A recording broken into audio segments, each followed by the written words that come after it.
목요일 새벽 기도를 시작하도록 하겠습니다.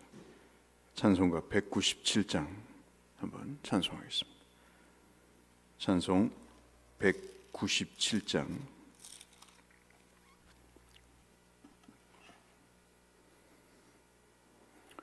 은혜가 풍성한 하나님은, 찬송 197장입니다. 은혜가 풍성한 하나님은 믿는 자 한 사람 한 사람, 어제도 오늘도 언제든지 편찮고 보호해 주시네. 주여 성령의 은사들을 오늘도 내리어 주소서. 성령의 뜨거운 불길로서 오늘도 충만케 하소서. 정욕과 죄악에 물든 마음을 성령의 불길로 태우사 정결케 하소서. 태우소서. 깨끗게 하여 주옵소서. 주여 성령의 은사들을 오늘도 내리어 주소서. 성령의 뜨거운 불길로서 오늘도 충만케 하소서. 희생의 제물로 돌아가신 어린 양 우리 주 예수여, 구속의 은혜를 내리시사 오늘도 구원해 주소서. 주여 성령의 은사들을 오늘도 내리어 주소서. 성령의 뜨거운 불길로서 오늘도 충만케 하소서. 주님의 기쁘신 은혜만을 세상에 널리 전하리니, 하늘의 능력과 권세로서 오늘도 입혀 주옵소서. 주여 성령의 은사들을 오늘도 내리어 주소서. 성령의 뜨거운 불길로서 오늘도 충만케 하소서.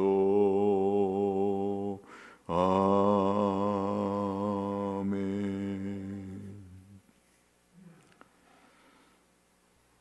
로마서 8장 말씀을 함께 보겠습니다.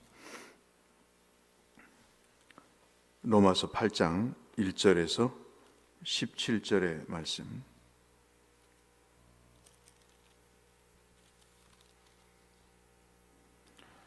오늘 성경 통독 범위는 로마서 6장부터 8장이 되겠고요. 새벽 기도에는 로마서 8장 1절에서 17절의 말씀, 잘 아시는 말씀 보겠습니다. 그러므로 이제 그리스도 예수 안에 있는 자에게는 결코 정죄함이 없나니, 이는 그리스도 예수 안에 있는 생명의 성령의 법이 죄와 사망의 법에서 너를 해방하였습니다. 율법이 육신으로 말미암아 연약하여 할 수 없는 그것을 하나님은 하시나니, 곧 죄로 말미암아 자기 아들을 죄 있는 육신의 모양으로 보내어 육신의 죄를 정하사 육신을 따르지 않고 그 영을 따라 행하는 우리에게 율법의 요구가 이루어지게 하려 하심이니라. 육신을 따르는 자는 육신의 일을, 영을 따르는 자는 영의 일을 생각하나니 육신의 생각은 사망이요 영의 생각은 생명과 평안입니다. 육신의 생각은 하나님과 원수되나니 이는 하나님의 법에 굴복하지 아니할 뿐 아니라 할 수도 없습니다. 육신에 있는 자들은 하나님을 기쁘게 시게 할 수 없느니라. 만일 너희 속에 하나님의 영이 거하시면 너희가 육신에 있지 아니하고 영에 있나니 누구든지 그리스도의 영이 없으면 그리스도의 사람이 아니니라. 또 그리스도께서 너희 안에 계시면 몸은 죄로 말미암아 죽은 것이나 영은 의로 말미암아 살아있는 것이니라. 예수를 죽은 자 가운데서 살리신 이의 영이 너희 안에 거하시면 그리스도 예수를 죽은 자 가운데서 살리신 이가 너희 안에 거하시는 그의 영으로 말미암아 너희 죽을 몸도 살리시리라. 우리 12절부터 함께 하겠습니다. 그러므로 형제들아 우리가 빚진 자로 돼 육신에게 가서 육신대로 살 것이 아니니라. 너희가 육신대로 살면 반드시 죽을 것이로되 영으로서 몸의 행실을 죽이면 살리니 무릇 하나님의 영으로 인도함을 받는 사람은 곧 하나님의 아들이라. 너희는 다시 무서워하는 종의 영을 받지 아니하고 양자의 영을 받았으므로 우리가 아빠 아버지라 부르짖느니라. 성령이 친히 우리의 영과 더불어 우리가 하나님의 자녀인 것을 증언하시나니 자녀이면 또한 상속자 곧 하나님의 상속자요 그리스도와 함께한 상속자니 우리가 그와 함께 영광을 받기 위하여 고난도 함께 받아야 할 것이니라. 아멘. 예나 지금이나 신앙의 원리는 다 똑같은 것 같습니다. 마지막 부분이 우리에게 바울의 표현을 빌려서 본다면 신앙은 그런 것이다. 신앙이 어떤 거냐면 영광을 받기 위해서 고난도 받아야 된다. 이 이야기는 힘든 삶을 계속하라 그런 의도가 아니죠. 신앙이라고 하는 것은 어떤 하나의 전쟁과도 같다 하는 말씀입니다. 그러니까 두 존재가 싸우는 것이 신앙이다. 돌을 닦는 사람도 수련을 하는 사람도 그렇죠. 자기의 편안함, 자기의 생각, 자기의 계획 이것을 물리치고 어떤 목적을 위해서 자기의 몸과 정신을 수련하는 데 있어서는 그들 나름대로의 어려움이 있는 거죠.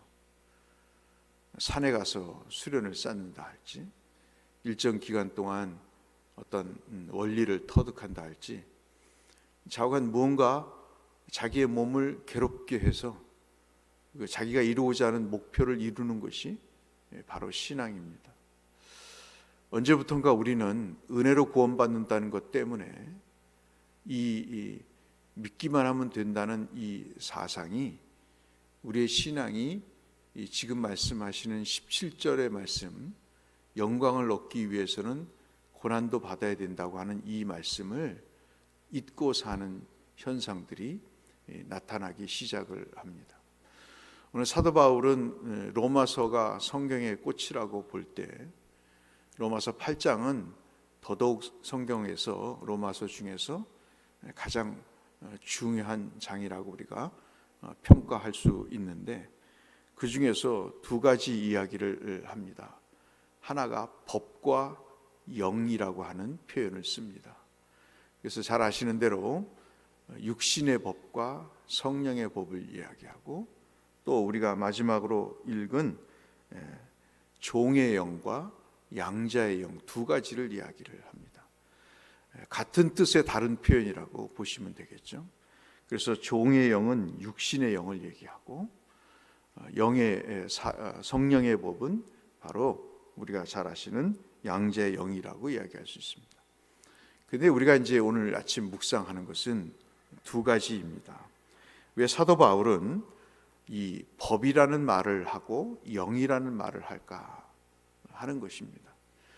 우리 본문의 말씀은 여러분 너무나 잘 아시는 거죠. 하나님의 뜻을 따라 살라는 것입니다.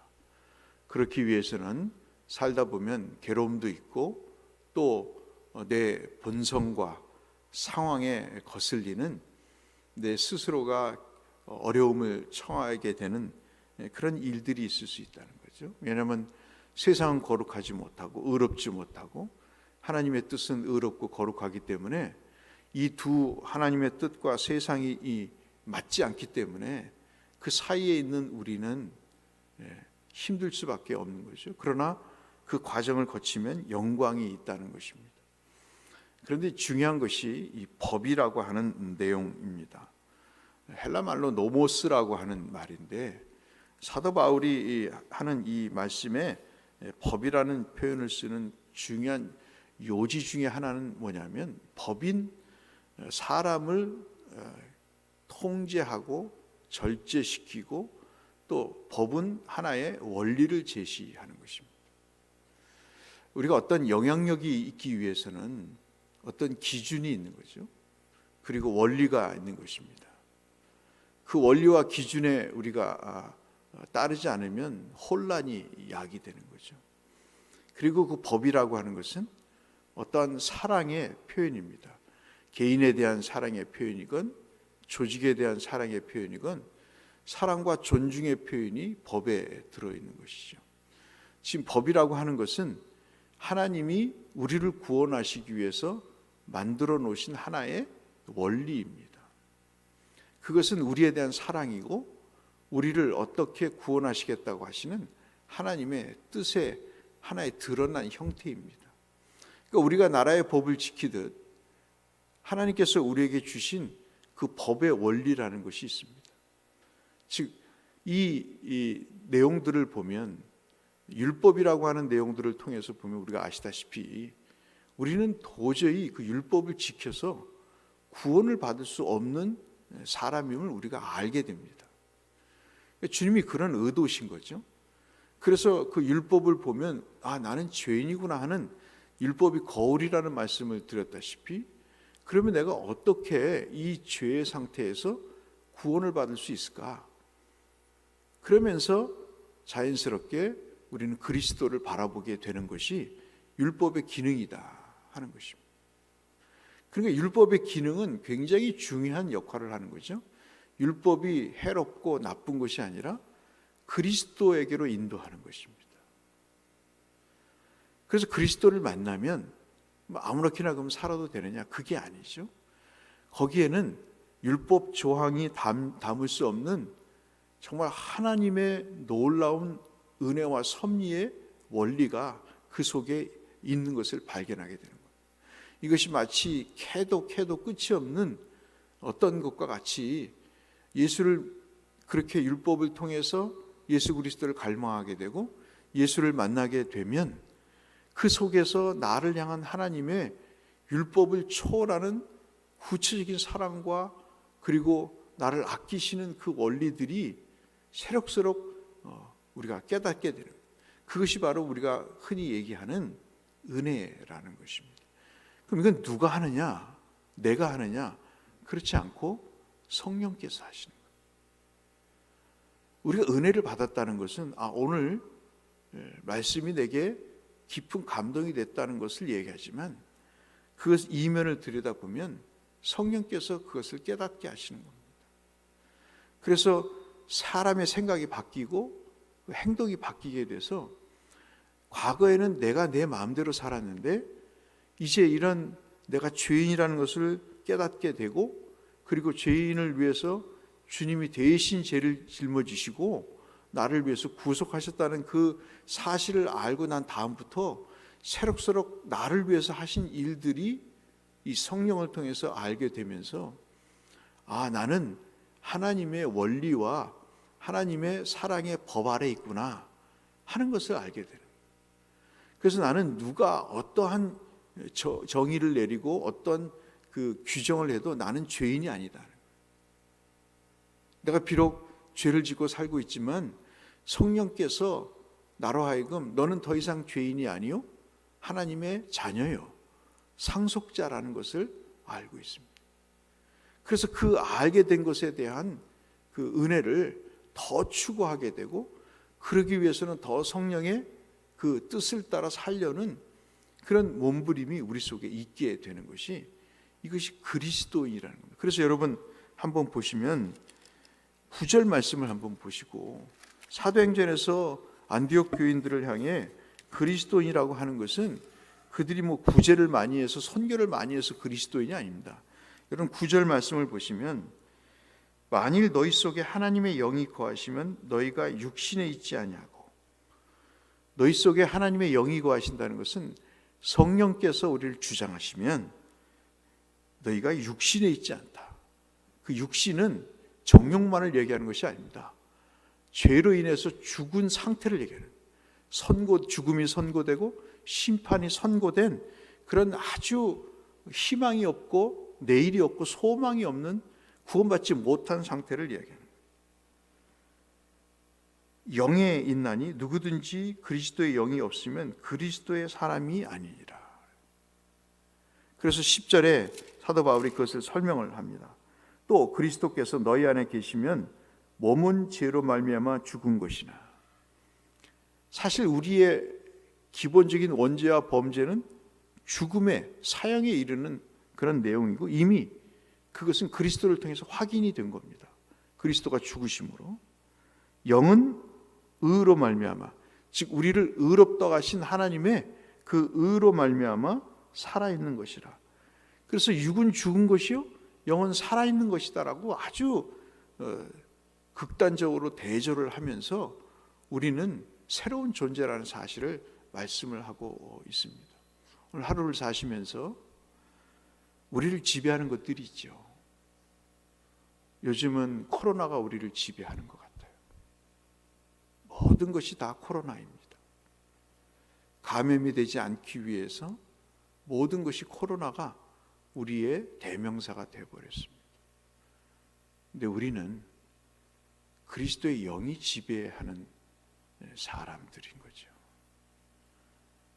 때로는 제가 코로나 PCR 검사를 받아보니까 그 김포 우리병원 앞에서 줄을 섰는데 참 그 묘한 생각이 들더라고요. 지나가는 사람들이 쳐다봅니다.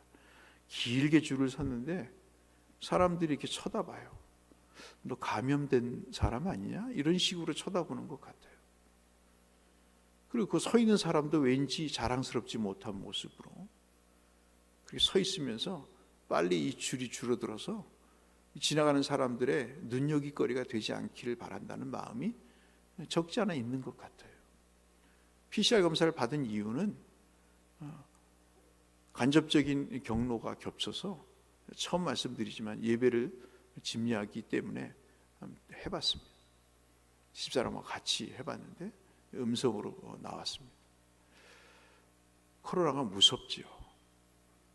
정말 제가 아는 사람도 폐 기능이 완전히 상실이 돼서 호흡을 할 수 없고, 더 중요한 것은 직장에서 나가라는 겁니다.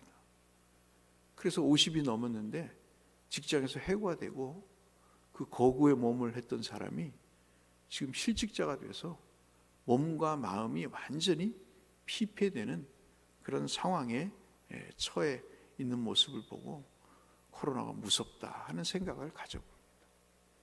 그래도 또 한편으로 사람이 할 수 없는 일은 하나님이 하시는 거예요. 우리가 사실 여기까지 가야 됩니다. 사람이 할 수 없는 일을 하나님이 하신 것이 그리스도에게 죄를 전가시켜서 인간의 몸을 입고 오게 하셔서 우리의 죄를 씻어주신 거예요. 이건 사람이 할 수 없는 겁니다. 우리가 예수를 믿는 데 있어서 확신은 무대뽀적인 확신이 아닙니다. 앞서 말씀드린 대로 우리가 기도할 것이 이건데, 성령이 내 속을 주장하시도록 하는 것이 성령 충만인데, 그 일을 하면요, 사람이 할 수 있는 일과 사람이 할 수 없는 일이 구분이 돼서 사람이 할 수 없는 일에 대한 공포와 두려움과 경이로움이 있지만 그 하나님의 영의 지배를 받고 살면 사람이 할 수 없는 일을 하나님이 하신다고 하는, 그것도 나에게 그리고 우리 주변 사람들에게 하신다고 하는 그 사실에 대한 확신을 갖게 되는 거예요. 그러니까 사람이 쪼전하게 되는 게 아니라 담대하게 되는 거고, 사람이 소극적이지 않고 사람이 확신을 갖고 살게 돼요. 그래서 가난해도 병들어도 기죽지 않고 괴롭고 힘들지만 하나님을 의지하는 마음이 강하게 드는 것이 바로 이 성령의 내주하심을 통한 우리의 바뀌어진 모습이라고 볼 수 있겠죠. 교리적인 말씀 같아 보이지만 간단합니다. 이 과정에 꽃길만이 있는 게 아니죠. 말씀드린 대로 성령은 우리의 기준 정도의 그런 분이 아니십니다.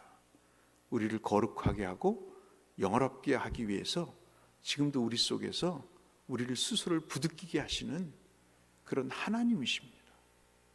그 하나님의 우리가 절대적인 의지의 마음을 가질 때 다소 우리의 삶 속에 17절 말씀대로 고난이 있지만 그러나 영광이 있다는 사실을 우리가 기억하시면서 이 하나님의 뜻에 따라 우리의 육신의 정욕을 줄이고 성령의 소욕을 쫓아 오늘도 살아가시는 그리스도인들이 되시기를 주님의 이름으로 축복합니다. 거룩하신 아버지 하나님, 이런 사람이 되게 하여 주옵소서. 예수님 이름으로 기도드렸습니다. 하늘에 계신 우리 아버지, 아버지의 이름을 거룩하게 하시며 아버지의 나라가 오게 하시며 아버지의 뜻이 하늘에서와 같이 땅에서도 이루어지게 하소서. 오늘 우리에게 일용할 양식을 주시고 우리가 우리에게 잘못한 사람 용서하여 준 것 같이 우리 용서하여 주시고 우리를 시험에 빠지지 않게 하시고 악에서 구하소서. 나라와 권능과 영광이 영원히 아버지의 것입니다. 아멘. 계속 확신자가 3,000명이 넘게 늘어나고 있어서 참 비통한 마음 금할 길 없는데요. 교인들의 건강을 위해서 특별히 환우들의 기저질환이 있는 분들의 건강을 위해서 기도를 부탁드리고, 오늘 수능일입니다. 우리 학생들 시험 잘 볼 수 있도록 기도해 주시기를 부탁드립니다. 우리 함께 기도로 주 앞에 나가겠습니다. 하나님 아버지 감사합니다. 주님의 은혜로 오늘도 하루를 살아갈 수 있도록 우리의 육신과 영혼의 눈을 뜨게 하시고 귀를 열어 하나님의 말씀을 듣게 하시고 보게 하심을 아버지 감사합니다. 우리의 육신의 연약함을 아시는 주님, 우리의 질병 속에 있음을 아시는 주님, 하나님께서 우리와 동행하여 주셔서 우리의 모든 기쁨이 되어주시고 치료가 되어주시옵소서. 우리가 주를 의지하고 바라보며 나가 하나님 우리 속에 하나님의 영광스러운 모습이 나타나게 하시고 세상의 두려움이 사라지게 하시며 세상의 아버지 하나님 믿었던 의지했던 것들이 아무런 아버지 하나님이여 존재하며 하나님을 날마다 새롭게 발견해가는 저희들이 될 수 있도록 성령께서 역사하여 주시고 오늘도 우리 한 해들을 지켜주셔서 하나님 모든 질병과 고통 속에서 건져주시고 아픔 속에서 신음소리에서 하나님 저들을 치료하여 주셔서 주님 점차 또는 거뜬히 회복이 되며 우리 성도님들 되게 하여 주시옵소서. 수능을 치르는 자들에게 은혜를 베푸시고 지혜와 명철을 더하셔서 생각나게 하시는 은혜를 베푸시고 주님 공부했던 모든 것들이 기억나게 하셔서 주님 소정의 답을 주님 답안할 수 있도록 주께서 집중의 마음, 하나님 차분한 마음과 주여 또 지혜와 총명의 능력으로 역사하여 주셔서 하나님을 기쁘시게 하는 결과들이 있도록 주님 도와 주시옵소서.